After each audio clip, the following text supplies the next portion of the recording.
Welcome back, fellow armchair generals. This is Gamer 1745 here with my continuing playthrough of Hearts of Iron 3 with Black Ice 8.6. Okay, well, the end of last episode happened abruptly because I had a crash. It wasn't a crash on the save. I had the game paused and was talking for a while, as you may know, with an event open. And all of a sudden it crashed. So I'm sure an element of it is the overstressed nature of Black Ice, but I don't want to assign 100% blame as some sort of problem unless it's repeatable. I played, and things will be slightly different. Went back, I had to save, I think it was at the 12th of January, and it was approximately sometime the 27th of January when we had the crash now. So some of the things will be slightly different from this point forward, or from that, from now on, what there was. I did things similarly, but oh, well, you're already here. Okay, you're here. Let's see.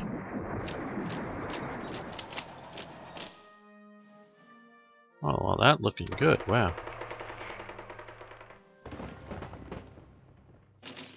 But let's still bring in some air power. Well, no, you're going to stop attacking because you need to rest up a bit. You're doing good. I think you'll make it. And I've even started building an air base here because as we move further and further, and there's less and less infrastructure.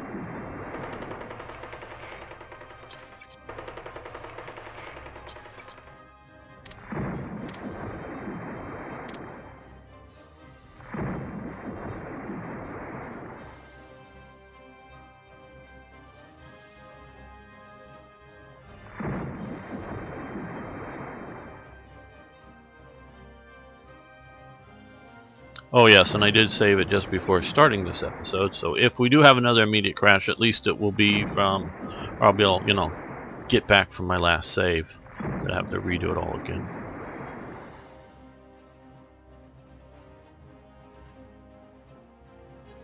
Oh, you're down here finally. Okay, well I want you to attack down through to there. Just as an occupation, as effort.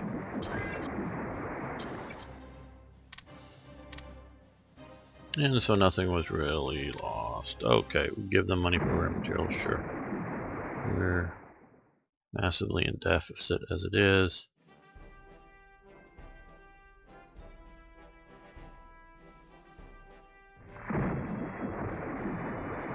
Now, who's here? Okay, these ships. I've sort of been waiting with these guys just because, hey, whatever. I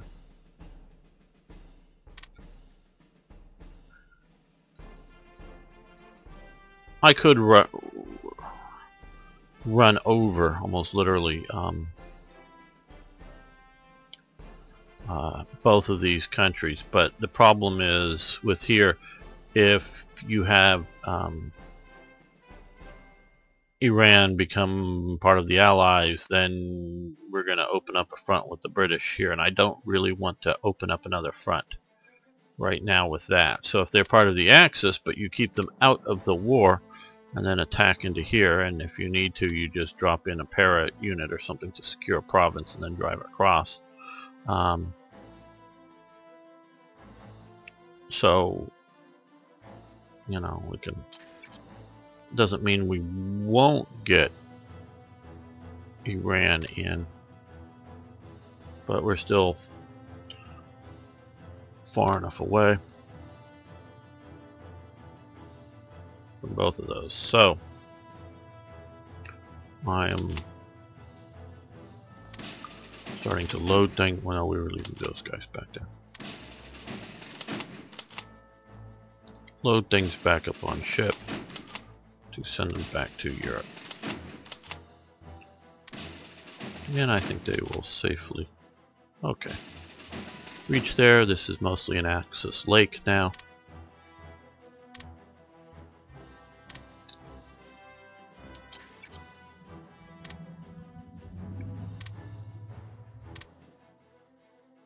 Give them sure.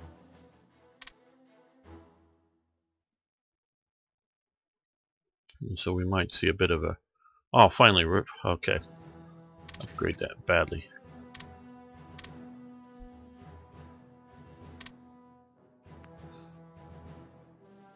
Badly done, Politsai division. Politsai, even once it became an SS, was still, or at least that's my reading says, sort of low man on the totem pole. Oh, production too. For equipment and stuff. There was never like Das Reich or Leibstandart or even Totenkopf or some of the other things. So never quite, in my opinion, elite, but as time goes on, at least I would say it's comparable to a standard division, and that's why I really dislike the way it's coded in Turkey. Yes, to give it just a police battalion as its main unit. It should have an infantry battalion with an additional police battalion, because the people were quite able to fulfill that function. Okay, supply production advance. That is very excellent. That will help a lot in here. And we will stop that. And mixed airborne mixed support, and that basically is, and it's meant to be a mix of artillery, anti-tank, tank, and that kind of stuff. Just to give a quick rundown, they did have a parachutable PaK-36. Basically, it had an abbreviated gun shield and you could mount under the wing under a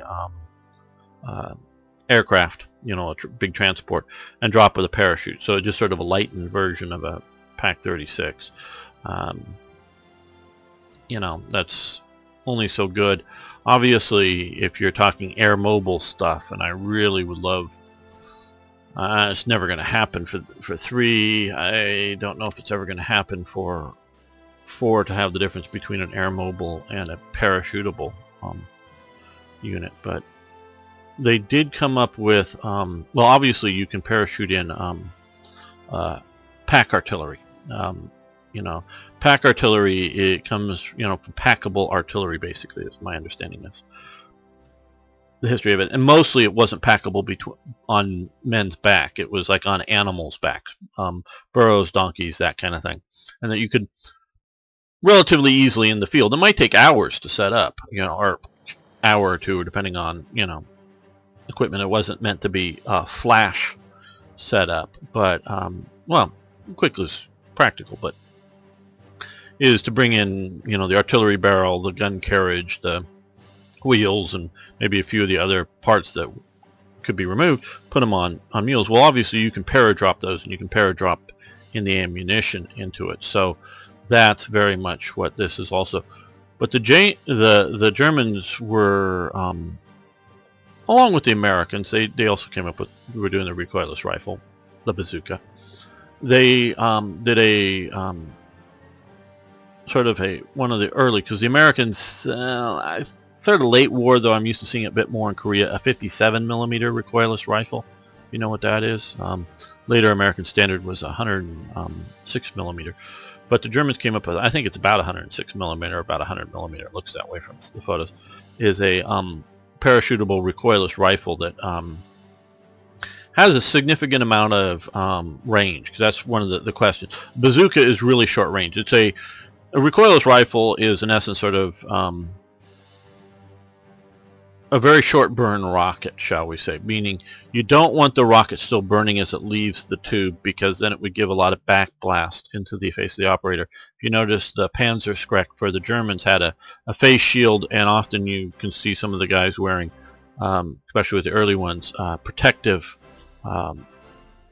headgear and other protective body gear for the for dealing with that. I don't know whether later on they just too much war emergency, so you just deal with it, or whether they got better with doing the short burn rocket motor so that it just sort of burst burns almost, and the idea is it has an exhaust port out the back so it doesn't recoil for the operator.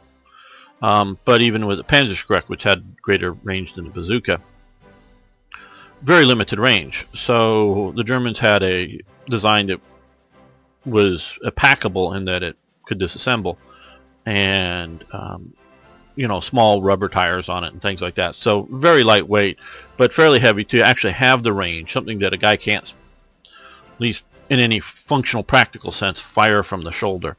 So they had that could load hollow charge rounds to take out tanks, or could fire more, you know, conventional high explosives to take out buildings and do direct fire support. They did that. It worked fairly well. Had only one problem.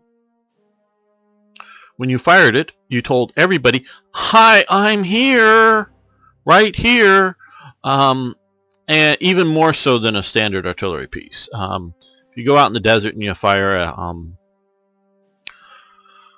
about any sort of artillery piece, you sort of tell everybody, "Hi, I'm here," because the dust in the immediate vicinity, even if it's sort of pointing upward, just lifts. Saw some video footage of somebody who had a Pak 40 in working order and had made rounds for it. I mean, it's not that difficult to make a round. I presume they were just sort of some sort of solid steel or solid iron or something round that projected out of it. But you just got to make the casings, and you got to put a primer in it and fill it with the right type of cordite type stuff. And it's, you know, I'm sure expensive, but, and man, it was fired out in somewhere in the American rifle range deserty thing environment. But man, it just immediate vicinity, every bit of dust just boom up and immediately obscured the gun and the operator, and so that they couldn't see anything, you know, even if they had the dust goggles, because the dust was around them. So I thought it was very instructive to see that and figure, the very powdery western desert kind of campaign when you fired those. So even those are going high. We're all here, but not as bad in a wetter, more humid climate where the dust isn't such a thing. But with the recoilless, it really is. So good, but has its flaws. Now, hope that was sort of interesting, and that's what that should represent well. I say hope and should. You know, like I say, we always get this wrong because we can't be, oh, there it is. Long time, not too expensive. Let's, well, 2 of these. We'll keep it down here at the bottom. I'm pushing to get some of this stuff done before the start of Barbarossa. But that would be nice to get on my 2. We talked about this last time. It just, oh, well, yeah, I forgot about that.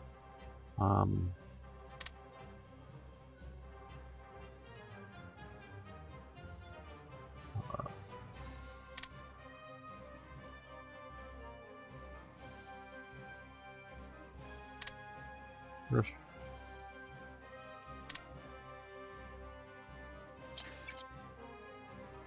Okay, so we're there with that. Good. And we talked about this, and new key for this.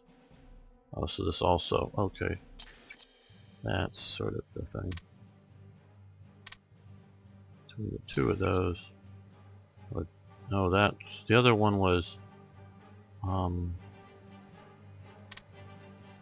which I think should have pushed it over the top. was encryption. Yeah, so that's awfully far up there, but we're going to leave that off. September 42. See, let's see if, oh, well, let's move this up to here. April 42. Ooh, encryption, visibility, attack. Now we're going to leave that go, even though it's a 46 tech with that big boost. Okay, Jagdflieger Führer Norwegian. Form the unit. Okay.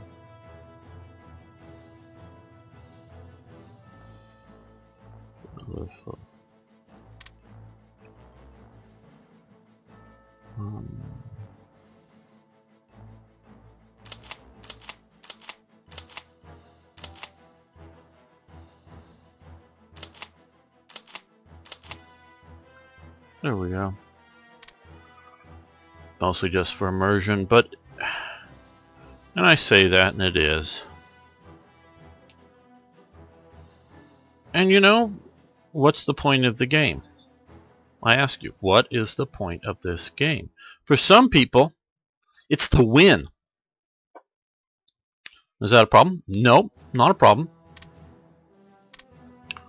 How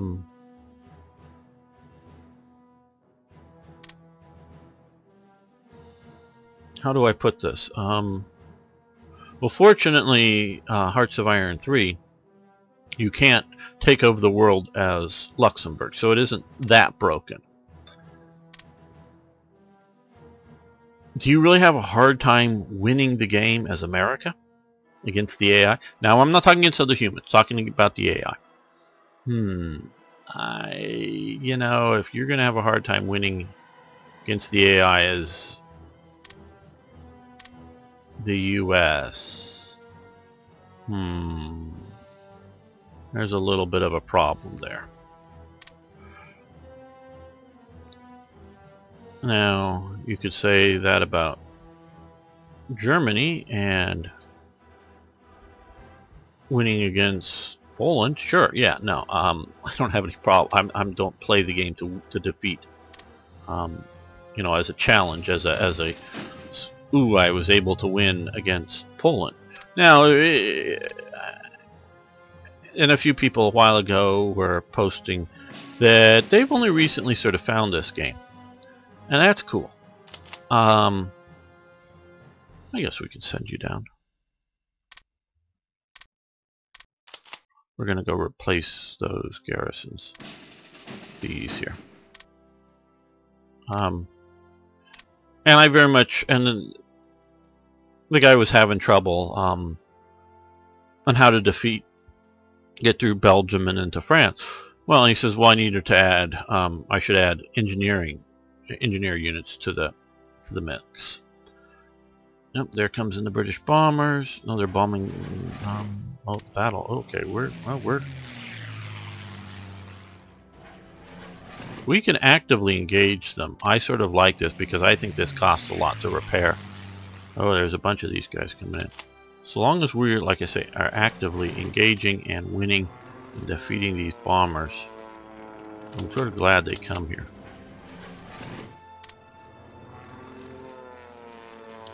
And the problem is if they follow them home and battle out over England, where Britain has all the radar advantages in the world. Okay, we're gonna do that because that was sort of happening when I was talking, and that, no, I just did that almost too quick. Did that give me, because it was trying to get stuff from Bulgaria. No, we're at the wrong place. Nope, okay. Well, good. Okay, the so-called Spretsky...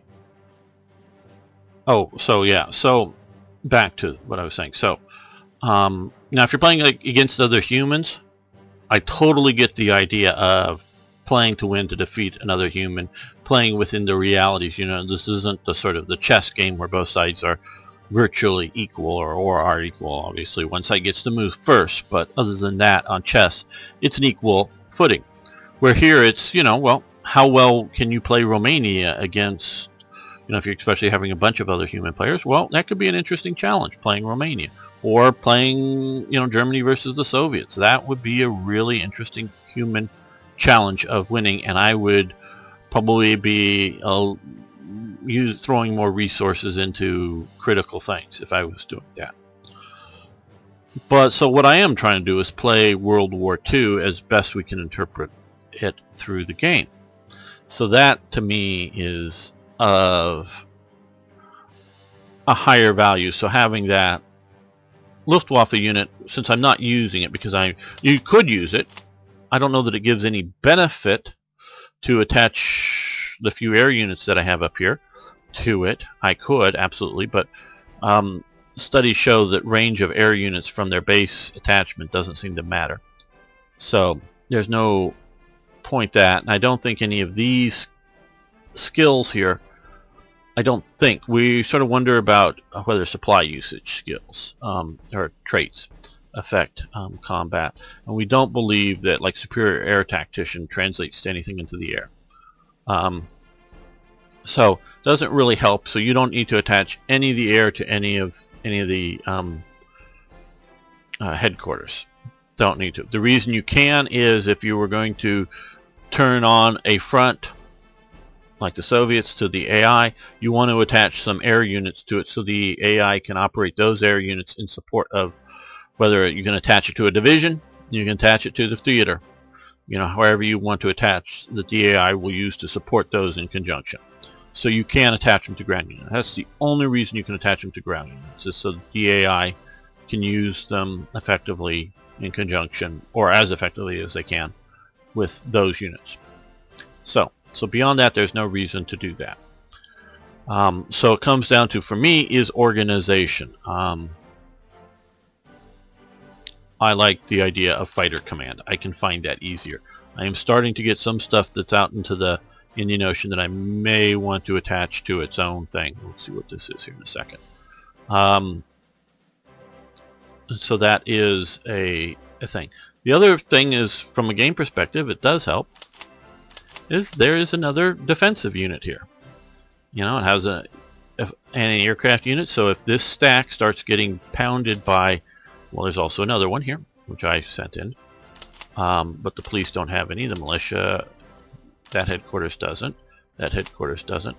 So it does. So there are two anti-aircraft units here to help defend this if we're being invaded and pounded from the air, or fighting up, you know, off-ground units. So it does help. It does help in the game. Okay, the so-called Spretsky Dobrovoljaci Korpus, Serbish Freewillingish Corps.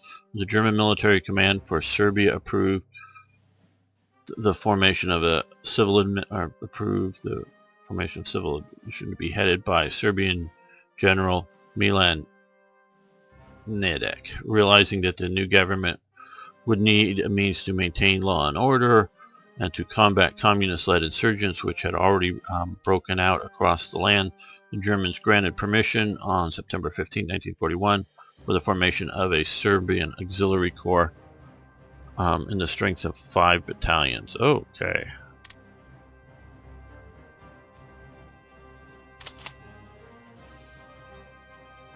Here we go. Okay.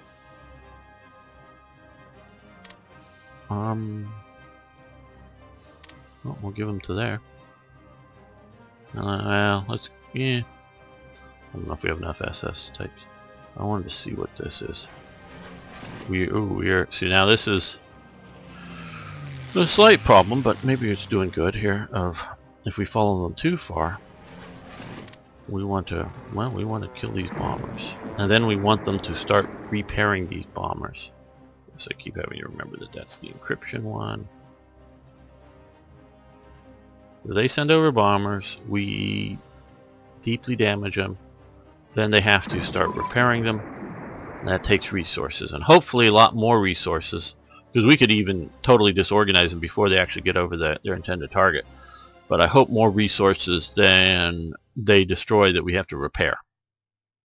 Okay, mountain unit command and control advance. Let's take a quick look.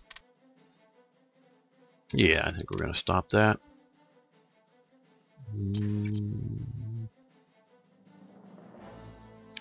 Special armor would be nice to have that bonused up, but I don't think so at the moment.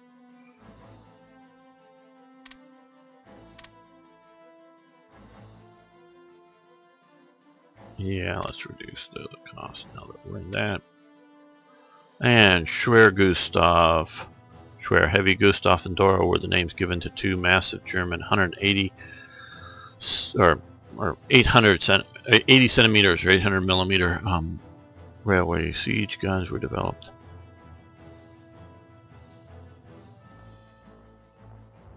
Okay, yeah, we'll do that.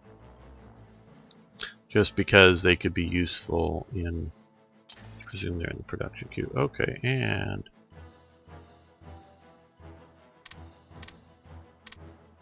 let's do that. So that's going to be a big super siege. May very well come in handy for Stalingrad or Moscow or whatever. Okay. Sonderverband 288. Okay. Sonderverband 288 was raised on July 1st, 1941. Now the reason some of these things, and it may talk about, oh, there is something in June 42 participated in it. Some of the stuff, events may be firing late because of the way I'm playing. Originally intended as a crack unit, okay, near Berlin in 40, it was originally intended or contained crack units from all branches of the German army, anti-tank, Alpine troops, engineers, commando components. By January 42, the unit was successfully assembled in Libya via naval transports and airlift to support the operations of the Afrika Korps.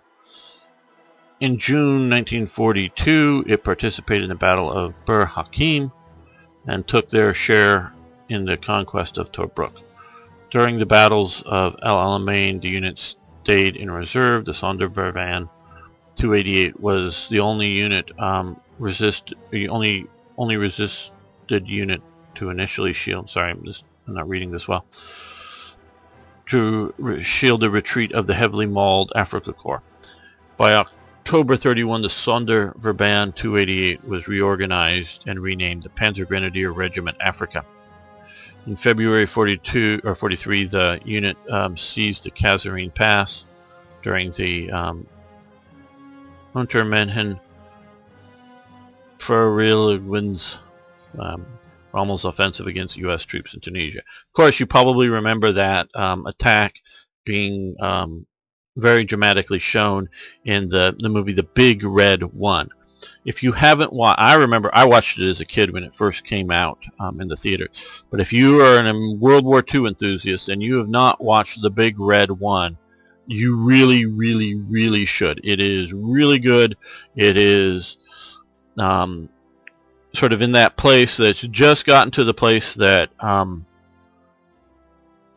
movies are becoming more realistic in their equipment and other sorts of types. You go back to the great movie, but not necessarily accurate in many ways.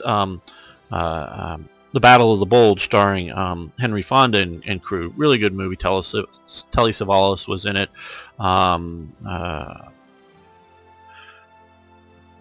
They have the German commander who, so they had this fictitious German commander in it that, you know, leading his panzers and whatever. I'm forgetting both the actor's name, who later starred in Jaws. That's the fisherman. I know who it is, but I'm just blanking on his name. You know, a lot of sort of non-historical elements woven into history. By the time you get to The Big Red One, it's the uniforms and everything else has a very historical look, and I think very correct look and that kind of thing. The Tiger tanks look like really good mock-up of real Tiger tanks in the movie, that kind of thing, instead of driving M48 tanks around and calling them Tigers or something, which is what they did in the Battle of the Bulge movie. So it has that, and it's just also modern enough to fit modern sensibilities for what a movie should be within special effects and all that kind of stuff. So highly recommend it. Very good way, good historical movie, shall we say. The unit was lost after the capitulation of the Afrika Korps in May 43. Commanding officer of this unit has been Colonel Otto Menton, who has been chosen, who is a close friend of Erwin Rommel since World War I. Okay. Don't know if I've ever heard of Otto Menton. Yes, we want this. This sounds like a wonderful unit. And yes, we want this. I've been waiting for this to get some HQs. Oh, just one HQ. Okay, well, that means we'll need to get...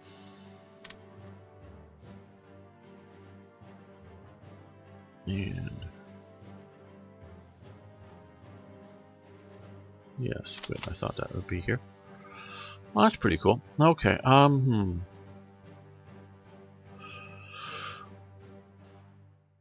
know if I should send them here. If I should send them down here, or they should head to the Eastern Front. That looks like a cool unit, and particularly if attached to something else, but... wonder how fast is this? Ooh, that could move quickly through some rough terrain, so maybe that should go down there. Okay, well, that's already heading off. That's up here now, good. Okay, so I think we can take a detour over here and pick this up.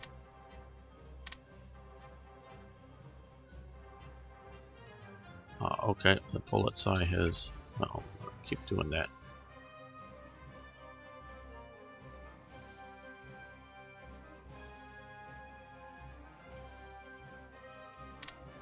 Appeared,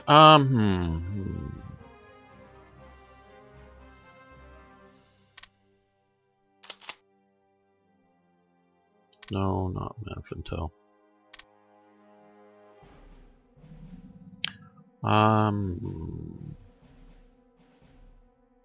Always think of, I can't pronounce his name, starts with a P.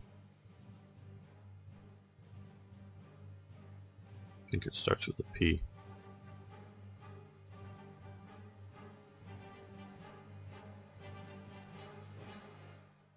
Maybe it doesn't. Not Phelps, no. Okay, it's not P. I'll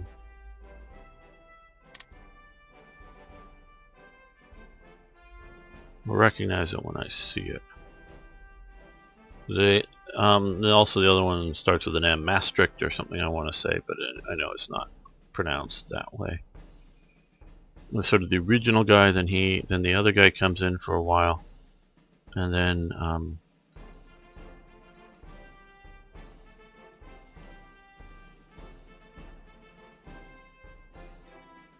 he comes back, and I don't know, I have to look at my book to see the in order of and who commanded each division, or of course I could Google it.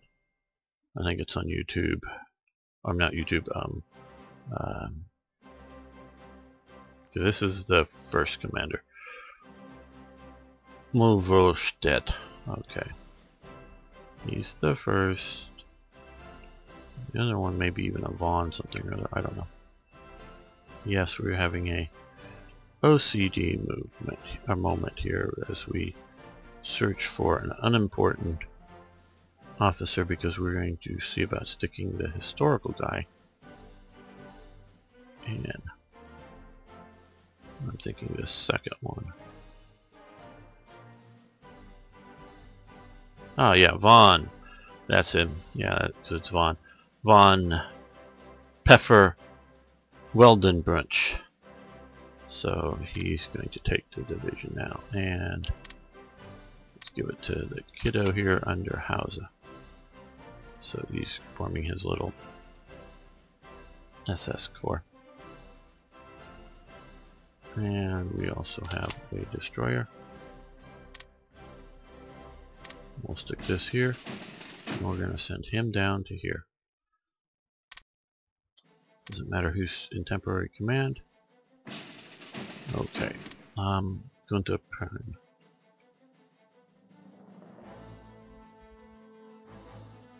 Well, let's go up base off of here. And we'll see about heading further out.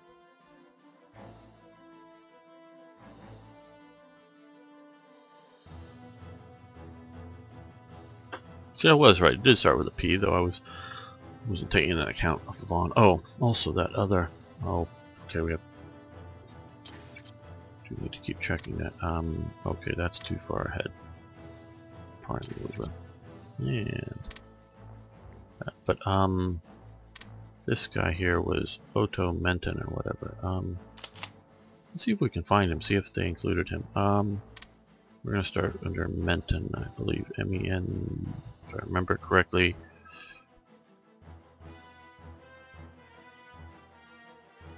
No, it doesn't look like he's here.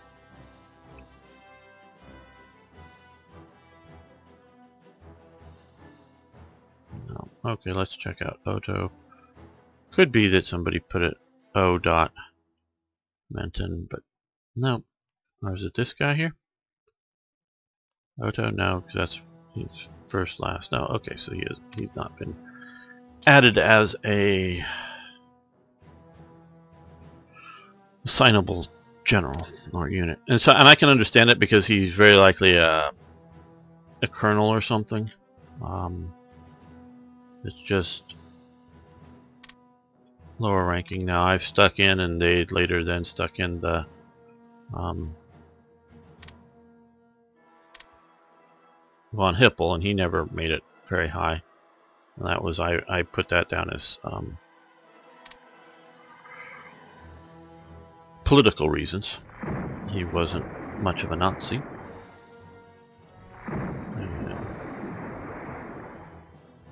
Because hey, you start out, you formed a critical unit like the Brandenburgers, and they then are going, no, you ran to the attack.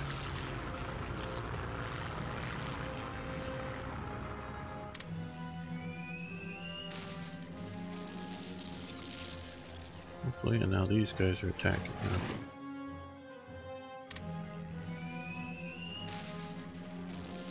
See? Bombing lots of times. Okay.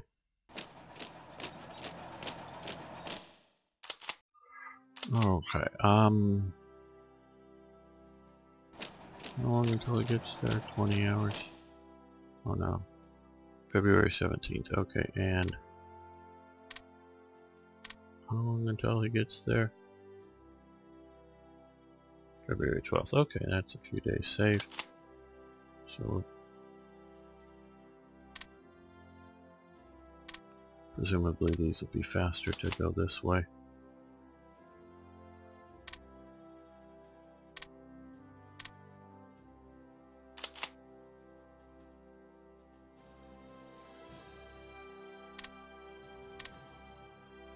Not that I didn't think it wouldn't be, but and you can just walk.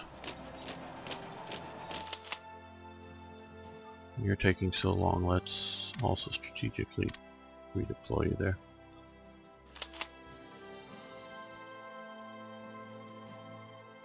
You still haven't even, well, you'd be going faster, and maybe I should have strategically. Yeah, you'll get there quicker.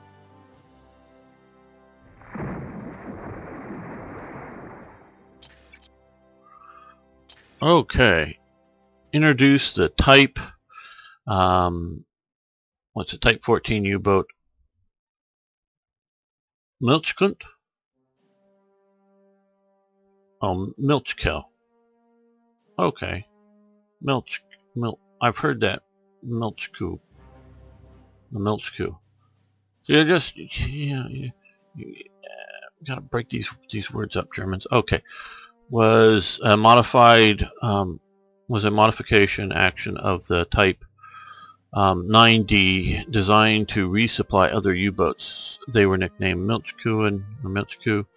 You spell that different between the top and the bottom, so what's correct? Milk cows. Due to the large size, the Type 9 could resupply other boats with 613 tons of fuel, 3 tons of motor oil, 4 torpedoes, and a fresh food that was preserved in refrigerator units. In addition, the boats were equipped with bakeries in order to provide luxury of fresh bread. Oh, bakeries! Why am I reading that so wrong? I don't know. Luxury of fresh bread for the crews being resupplied. They had no torpedo tubes or deck guns, only anti-aircraft guns.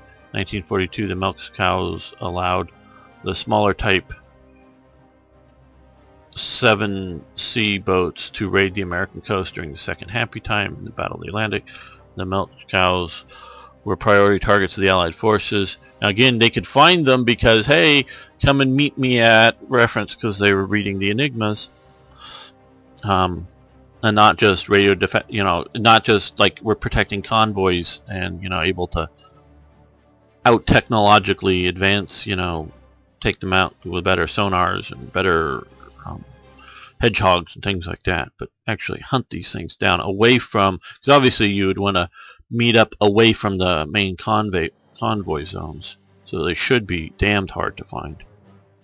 Priority targets. Sinking one milk cow could effectively curtail the operations of several regular U-boats and could force them to return home for supplies. Ultra intercepts, okay, provided information concerning the sailing and routing of these, and this counted coupled with improved Allied radar and air coverage in the North Atlantic, eliminated most of them during 1943. By the end of the war, all 10 had been sunk. Milk cow duty was especially hazardous. 289 sailors were killed out of an estimated complement of about just under 600 men. 10 boats were commissioned, 14 planned, were canceled. 3 of them were about 75% when work stopped. And the other 11 boats had not even been laid down when they were canceled. The same day, Carl Donnan stopped construction of the Type 20 U-boats, the large transport boats that would not have been ready until mid-45. Yeah, well, of course, by May 44, you know, in June you got D-Day, June 6th, so that's, you know, just a few short days later as to how bad things are going. Now, of course, we plan on being in a much better position by that time, but okay, so we lose some supplies.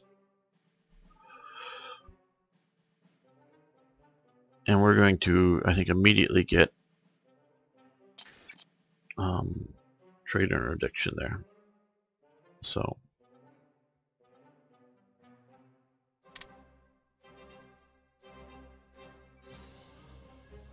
or yeah. Now, so we're going to cancel this. Not that that isn't useful, but it's a 44 technology and it's barely started. Now here, no, not. Well, the other one was, I think, unrestricted, which we already got. Okay, so, but yeah, that's good. We're now well up on that. Now, are we doing any? No, we're not doing any naval technologies currently. So let's do some. So now we've got that. Carrier group doctrine, sea attack, positioning.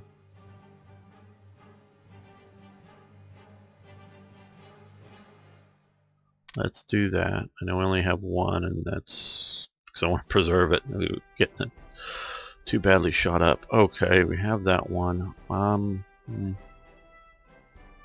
guess that's it for now.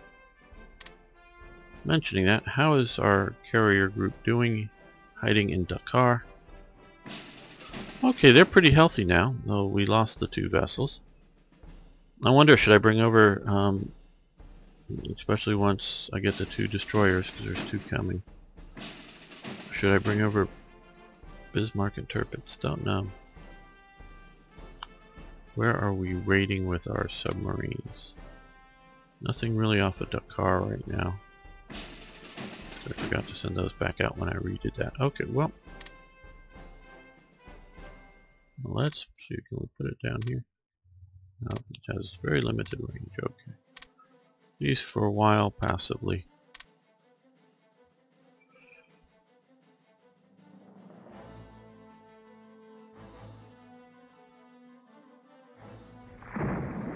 And our long-range boats here. Can we put them out here? Yes. Again, passively. Trying to get anything coming, looping up and around through there.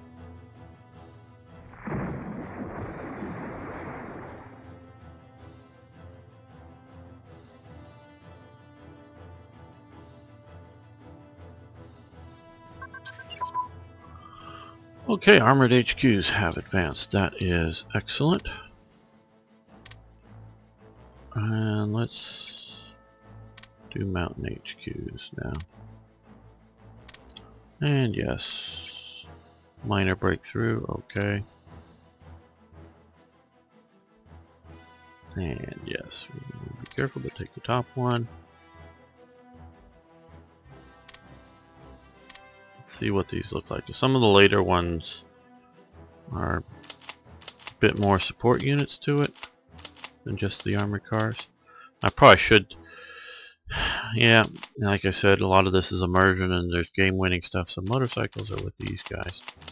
See, if I were to take these are motorcycles too, but if I were to take all those armored cars and add them to units instead of the motorcycles, that would be very valuable, wouldn't it? I should do that.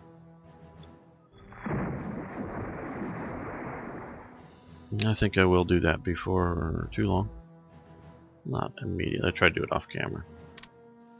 Get them separated and sent out. Then I can send back the motorcycles from the other units. How is our partisans doing here? Okay.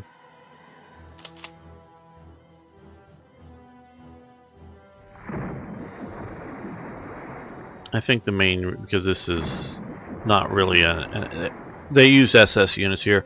I don't think this, I may be wrong, but was ever really considered an SS unit. They're just using it because it has the partisan suppression choice. U-boat pen in Bergen. Okay, that's up in Norway. German U-boat bases in occupied Norway existed between 40 and 45 when the Kriegsmarine German Navy converted several naval bases in Norway into submarine bases. The Norwegian coastal cities became available to the Kriegsmarine after Denmark and Norway. Blah, blah, blah, blah. Trondheim. Okay, yes, these bunkers were completed, and that U-boat stationed in Norway were generally used to extend the Kriegsmarine range of operations in the North Atlantic and Atlantic Ocean. Yes, it's about time. Okay, supplies 8,000. Well, we have 40,000, so that's affordable, though. Eats into it. Energy, well, right now because of bombing we're in a lack, but we're doing okay. I do think trade interdiction, unrestricted, that doesn't dry dock, and port engineering and seaport capabilities could be useful. Naval yard, naval base, and anti-aircraft guns. Yeah, we'll go with that. It's barely worth it. Oh, heavy AA guns got pushed up and over. Okay, so I think I would have, or maybe I just wasn't paying attention when the sound happened. But that is good. That will help a lot of units.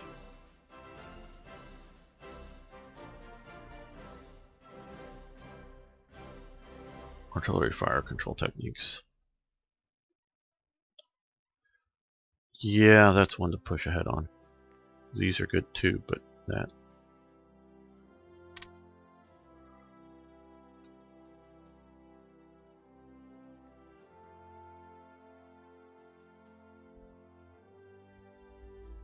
Okay, you're down here now, I think. Yes. Okay, come over here.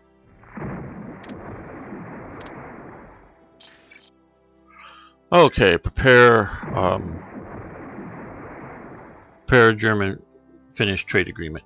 Despite the German pressure on its Axis partners to show more commitment when it comes to the war in Russia, it appears as typical for the special status Finland enjoyed within the context of Hitler's alliances that Hitler accepted the rather clear-cut wait-and-see attitude of Finland when it came to more engagement. Instead of demanding troops and vital resources for the German war effort, sometimes not abstaining to threaten the alliance partners with outright military consequences, the Reich granted Finland special status. I think partly because, unlike, say, Hungary or Romania, Finland's sort of remote. I mean, you got to get across the water unless you're going all the way around the top of Norway, you know, and how many forces you're going to send up there to really do things. So they're sort of like, hey, we're on our own and we're cool, and what are you going to do about it?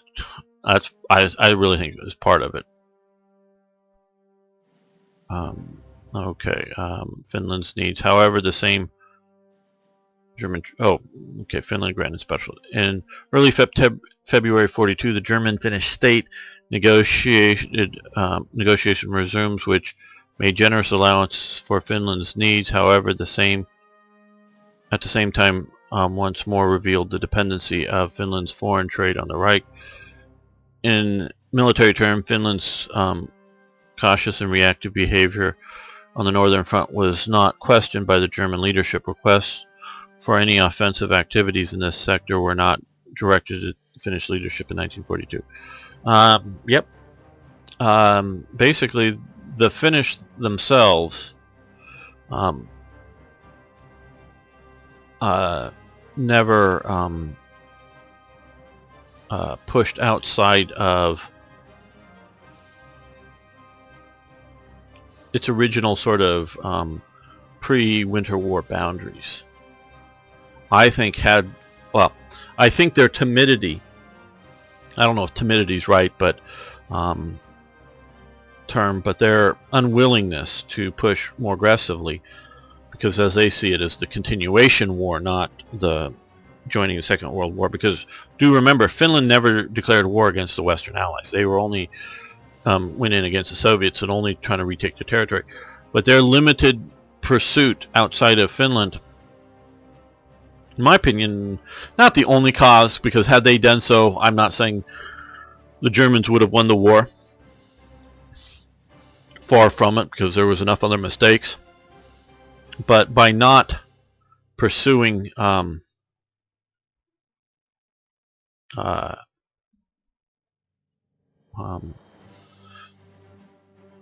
aggressively outside of their border, was a nail in the coffin. Had they done so, I think Leningrad could have been taken. I think the Germans could have taken Leningrad, but they chose to try to starve it out. But they were able to get food and supplies in, particularly in winter, and so it was never fully cut off, fully besieged. I know Hitler and crew wanted to sort of get St. Peter's back in a restorable state. There's, I think, a certain amount of respect for Peter the Great within the Nazi hierarchy, and this looked like a cool Western city to have up as sort of the northern German capital up here or something like this. So because the Finns would not, and I'm not even saying that they should have died on the, you know, died for Hitler or died for you know, so the Germans could live by, you know, by blatantly mass assaulting a strong defensive position. Not saying that. I'm saying more because they didn't push out a bit more, allowed for the eventual defeat. Now, of course, ultimately, in a way, Finland comes out good because it's able to surrender / have a peace agreement that, well, they get to keep this, but more or less gets back this border system and not be occupied like the rest of the Warsaw Pact. So they sort of actually come out good. But it didn't necessarily have to end that way. Meaning they could have been reabsorbed into the Soviet Union like the Baltic states were. Well, yeah, reabsorbed back Russia, Soviet Union, whatever, because it broke off from that. So they really could have done that. But I think with German and Finnish help, I think they could have taken Murmansk, which they never did. But even if that's a bit tough, I think they could have cut the rail lines, or because there's just a simple railroad going through here. They could have cut that, I think, with good enough pressure, which would have cut off Murmansk from being any sort of supply source, even if they didn't, if the Russians were, Soviets, whatever you want to call them, were too well defended up in here to effectively push there. I think they could have, in a reasonable sense. And Archangel back here is seasonally open for supply. And also, of course, if you can come up here and get bases by, once you cut it, they can no longer send supplies up there. There's no longer the reasons to try to keep it open, so they probably try to fight their way out, which they very well could. But then if they're fighting their way out, they're no longer holding up here. So, but if you get more air bases up here, it just means more bombing of ships coming in when the seasons are open. So that cuts down the amount of supplies, which are critical to Russia for its survival. And until the Iranian push, and even there, and it was, I think the majority sort of comes through effectively through here, but I could be wrong on where the majority comes from. But by cutting it down, maybe even cutting off supplies coming in from here, and then simply by shortening the front, if you could do that to here and take Leningrad for the Germans, it obviously shortens the front. And this may not, from hanging out around Leningrad here to coming here, it may not seem like a lot of distance, but effectively it frees up a lot of troops to better hold up here. So do that, you could change the position and availability of troops in critical times in other places. I think you could change the outcome. Could, not would. Okay, I want to check something here. I've been sort of checking to see at different times, because it could be a flag or a date. I'm just not sure. Yeah, okay, he does. Oh no, so we could at some point here, I don't know when, and I've been checking to see whether I wanted Speer or Todt. Todt is 5 IC bonuses, oil to resources, which does affect crude oil, but overall +5, and -5 practical delays on construction. But we're not doing much construction anymore. The occasional air base or something, so it doesn't really help all that much. The practical delays go away. Because you get both sort of Speer's influence. Like I said, he is a personal friend of Hitler and had, in my opinion, basically unlimited access, meaning unless there's some particular reason for a meeting to be private, he's going to scream at some general, or I don't know, some reason that Hitler doesn't want somebody else in there, Speer can walk into any sort of meeting, dinner with the Fuhrer, wherever the Fuhrer is, come and say hi, come and talk, bring up an issue, whenever he wants, where a lot of these other guys can't. They got to get appointments. They've got to go through Martin Bormann. See, this is the thing. Not that Hitler wouldn't see some of these people if they wanted to come in to the meeting, but Martin Bormann controls access. Now, some of that's cracked a little bit once Hitler is sort of running the war a bit more now at the Wolf's Lair at the time, and some of the military access can get in through sort of military channels, but he's still controlling any non-military, which would be party political types, which would be foreign ministers, head of intelligence, and some of these other things, other stuff. So Martin Bormann's doing a lot of controlling. He's somewhat corrupt, and he is not terribly popular, so it hurts national unity. He's the guy that I don't think most Germans would recognize the picture of, and most Germans would know who he is. Maybe I'm mistaken on that at the time, where everyone would have known who Hess was. Hess was Mr. Popularity, Mr. Popular. He was the guy who most of the major speeches that Hitler gave, he was the guy that gave the pre-speech / introduction of Hitler, so he was really popular, really well known. Bormann is not that person. Bormann is Reichsminister and private secretary type personality behind the power behind the throne. So that's why you're stuck with him, because that's a historical reality. You don't have other choices. He does help with IC production, but he's otherwise not all that useful towards you, so you're stuck with him. So we could replace him now, but we're going to go via this. Okay, Spear. You can read all of that. So we can point somebody else, or we can do Spear. And either way, I think we should lose Tote. Spear becomes armed, gain national unity, lose descent. That's good. Up here. Lose some organization and popularity. Okay, I'll pay for that. Don't like that, but gain a bunch of other areas that just in a minor way, but good. We'll take that as an event. So now we have, well, politics. We now have Spear. So 5% ICs, supplies plus 10%. IC efficiency production, or efficiency for production plus 15%. Resources 3. So we've gone down from 5 bonus to overall resource with a, and a plus 2 for oil.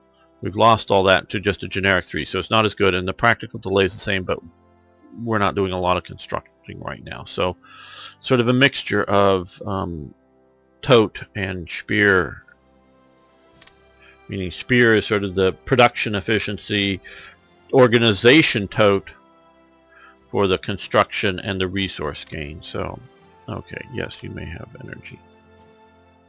So it will make oil a little bit, and some of these other not quite as good resource, but I thought making them pure. Okay, and I think that event pushed us over the top here. Pure a resource guy, or I mean a pure production guy, is a mistake, because how do I put this? Organization Tote, in conjunction with the 4-year plan, but is about expanding resources as well as about construction. Spear, and Tote's a good everything I've read about him, which is limited because I haven't found any good book like The Life of Tote. There is a book, but it's not that good. At least the one that I've seen. Yeah. And supply production, manpower, efficiency. I don't know. We're going to hold off on that a little bit. Oh, first aid. Yes. Everything I've read that Tote is fine. He's good. And Spear doesn't abandon at least any of the useful elements of Organization Tote. They're still crazily building Atlantic Wall at this time. They're still building all those U-boat pins. They're still doing all that other internal Organization Tote work. So it isn't a shift to a different organization. He inherits the organization and improves it. So that's why you have some of it. But a change of emphasis, yes. I didn't want to just purely stack old Tote. Yeah, we're down to high popularity because we lost some popularity with that. Purely do a stack because I wanted to purely do a stack because I didn't want to lose any of the benefits. But I thought, it's maybe a little too gifty to players. Too much of a gift. Yes, we're building this up as a alternate fleet. Okay, well, just I wanna, well, that isn't a very good title, so, but I want to make sure that we have, because I think he's a pretty good commander there.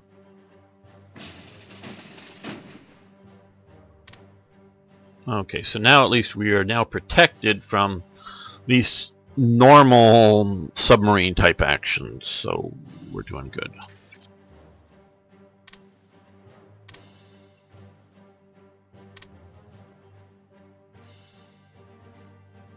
And we're going to leave Schwer Gustav right in the how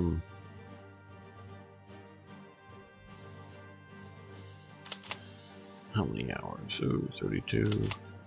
Still think it's probably better to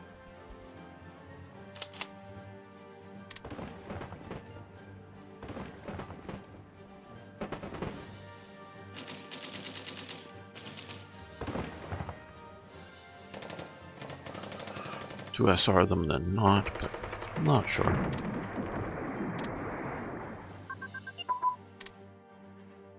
Okay, we've got something that just came up. Or some things, possibly. Okay, political indoctrination to level 1. There's a... Yeah, oh, we lost high popularity, that's why. Well,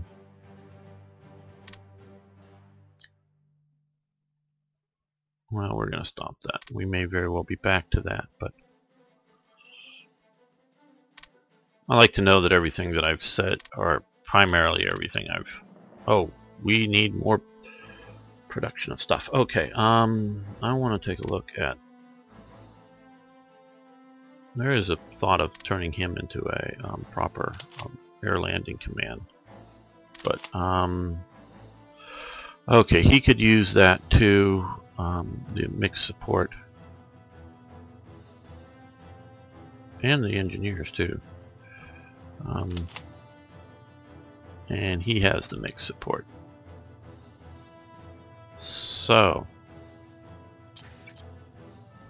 let's put in production 1 mixed support.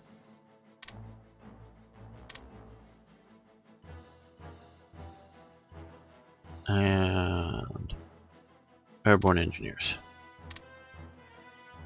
That way, I think he's I just haven't decided where I want to fly these guys to, is why they're still sitting here.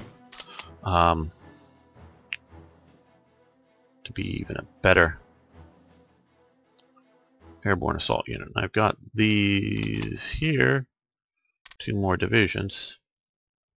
Alright as well. So that's a little bit of stuff. Okay. These are July for these guys. These guys I hope to get in before I start the war, or just after it. So it tells you April we're looking at.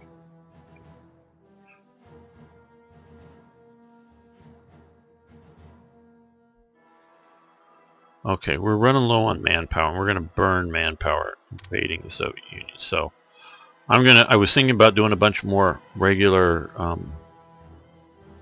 divisions, but that's just going to also burn manpower. But doing these, obviously these take manpower, but they're much more IC intensive.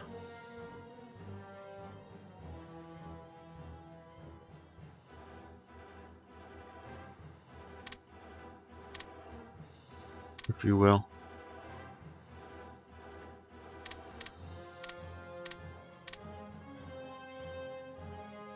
And you know, much more offensive minded, if you will. So let's see, not that we can do about it. That's one of the reasons why that one of the air defense thing I sort of said no to. Okay, mining is going to be permanent, and I hope that the Norway defense program will go away for a 2% loss there. So